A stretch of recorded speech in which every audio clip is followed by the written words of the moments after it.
lo stile amatore vuole esprimere lingua friula, la passione per il volo e di legame con la terra che l'ospita. Ed eccolo qua davanti a noi. Farà solamente pochi passaggi per problemi operativi. Il reparto di Indonesia è oggi articolato su 3 gruppi, 2 di volo, il 49esimo Capricorno, al quale appartiene il Magusta, che oggi si presenta qui in Diego, e il 27esimo Mercurio, equipaggiato con i modernissimi NH90 TTH e uno di supporto tecnico, il gruppo Lupo.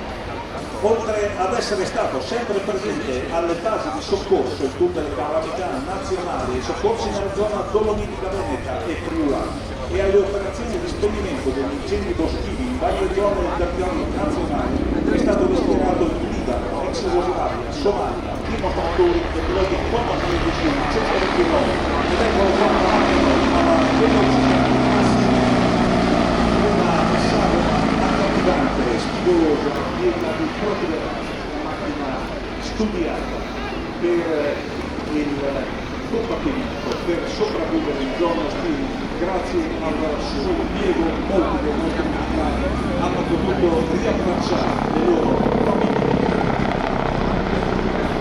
È un elicottero da esplorazione scorta con capacità anticarro ogni tempo da sinistra.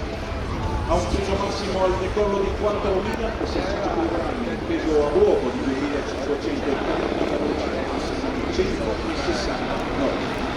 Ecco qua davanti a noi.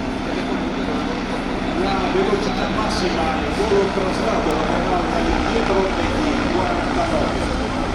I piloti usano una speciale casco che è parte integrante del sistema d'arma dell'elicottero e che semplifica notevolmente il cambio di lavoro dell'equipaggio. Ed eccoli qua davanti a noi e sarà per il saluto all'inchino del Magusta del quinto Ritter della lezione dell'esercito tributario, allora a tutti i maschi azzurri dell'esercito italiano un grande applauso. E con questo saluto il Magusta lascia dietro a nome del tenente colonnello della Rossa, del tenente colonnello Thomas, che non si può sentire in tutti i maschi azzurri dell'esercito italiano, a tutti voi un grande abbraccio, come dice. Ciao a tutti. Grazie per l'applauso.